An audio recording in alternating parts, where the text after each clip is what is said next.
Sorry. Let's talk about Peaky Blinders, shall we? Yes, OK, right, Dave, yeah, Dave, go. can we do the lighting? Tweak the knobs, let the scene. Yeah. Lower. Right, cue some misty, moody floor effect. Yeah, come on, a little bit lower. Come on. Right. Good, look at that. Bit more. Bit more.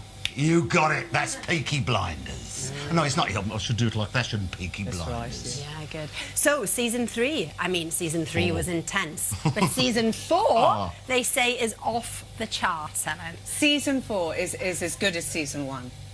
And I think it's the... I mean, there was a moment in season 1 when Tommy has red dye in his hand and he blows it at the horse. And I remember thinking, this is it.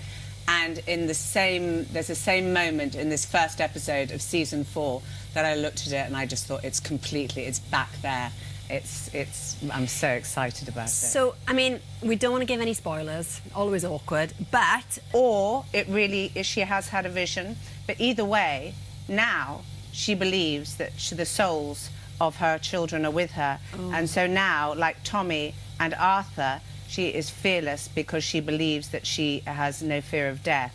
And now, nothing is going to stop them. So all you need to know is, are they going to destroy each other or the enemy? And the enemy, well, we've got a very interesting enemy, haven't we? There's some familiar faces have joined the cast. Some very familiar faces. Oscar winners, Adrian Brody. That's pretty cool, isn't it? It's very cool. I mean, this is what's so clever, is that actually no one is united more than when people know what they hate. And the mafia arrive. Yeah. And as the mafia arrive, that's the moment that you think, are the Shelbys actually going to be able to defeat them or not? And so they all go back to a proper gangster flick, which is defending the turf. So the Shelbys are back in Garrison and Watery Lane. Really? She's very good at telling this. I mean, no, I am. I mean, sometimes you sit here and go, watch it. I won't. But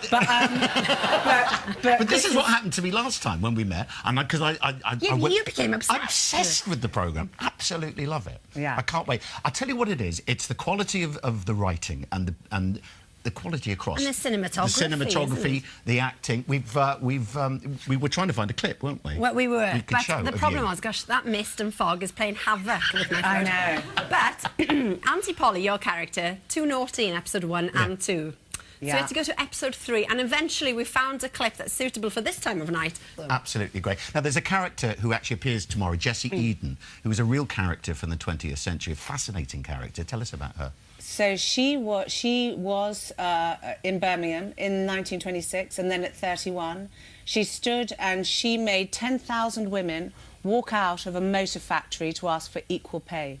She did it twice. She then worked in Russia. She then came back to this country again and stood for tenants. I mean, she was just this extraordinary character. The Jessie Eden that we have is not exactly the same, but Steve Knight, our writer, talks about seeing these characters from the corner, out of the corner of his eye, and he just refers, like he does to Eden, actually, Anthony Eden, and like he does to Churchill in this. So she's got one of the coolest entrances, actually, in episode 1. It's a very cool first scene. Is it? Yeah. And it's brilliant, though, that the writers are including such a timely storyline. I mean, that's very much in the news as well at the minute. But even your daughter, who's just 10, we believe, is very passionate about this subject. Yeah. Manon has marched. Manon, when I wasn't very well, actually knocked on neighbours' doors and got her godmother, Mari, to take her down there and march for equality in January. Yeah, I'm very proud of her. I mean, you can't tell us much about the plot, but you were going to give us an exclusive on Peaky Blinders. Yes, so because we couldn't really talk very much about the plot, I did ask if there was one thing I could say, and they said, well, every year they look out for different singers and who's going to do the cover music. And one of the Red Hand covers will be from the duet of Iggy Pop and Jarvis Cocker. Wow! Oh, yes. That's fantastic. Helen, that's a great note to finish on. Absolutely, and thank you so much, Helen. Peaky Blinders begins tomorrow, 9 o'clock on BBC Two.